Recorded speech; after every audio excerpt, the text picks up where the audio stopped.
தெரியுதா முதல்ல சாருக்கு? தெரியல நான் தான் உங்க போன்றுச்சு. சொல்லுங்க மேடம். பாத்து ரொம்ப நாள் ஆகுது, வீட்டு பக்கமே வரமாட்டீங்க. இப்ப வீட்டு பக்கம் வராம நான் எங்க போறேன்? கேளுங்க, கனவு வந்தது. நம்ம 2 பேரும் கொடைக்கானலுக்கு போயிருக்கோமா? நம்ம 2 பேரும் ஜாலியா சுத்திக்கிட்டு இருக்கோம். அப்புறம் எங்கடி போறேன்? நம்ம 2 பேரும் போட்டிங் போய்கிட்டு இருக்கோம். பக்கத்துல ஒரு போட்ல ஒரு நல்ல உங்க ஏஜ்ல ஒரு பொண்ணு. அந்த பொம்பளை, சித்து சார் போட் ஒர்க் ஆகல சித்து சார், வெயிட் பண்ணுங்க இன்னும் கதைய நானும் பாக்குறேன், போயிட்டு ஹெல்ப் பண்ணிட்டு வருவீங்கன்னு பார்த்தா அந்த பொண்ணு போட்லயே நீங்களும் போயிட்டீங்க. நான் ஏன் போறேன்? போனீங்களே என் கனவுல. அப்புறம் மறுநாள் பாக்குறேன் நீங்க 2 பேரும் சாக்லேட் ஃபேக்டரி சாக்லேட் நக்கிட்டு இருக்கீங்க. அப்புறம் மறுநாள் பாக்குறேன் பொட்டானிக்கல் கார்டன்ல 2 பேரும் போட்டோ போஸ் இந்த பூவெல்லாம் எடுத்துட்டு இருக்கீங்க. எனக்கா என்ன பொண்ணு என்ன எப்படி இருந்துச்சு? பொண்ணு கொஞ்சம் நல்லாதான் இருந்தது. என்ன அதான் எனக்கு பயமே. ஏன்னா உங்களுக்கு வேற முடி இவ்வளவு பெருசு, உங்களுக்கு வேற முடி நல்லா பெருசா இருந்தா பிடிக்குமே கருகருன்னு.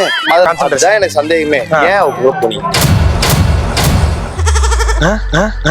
ஏன் கனவுல அவங்களோட போனீங்க?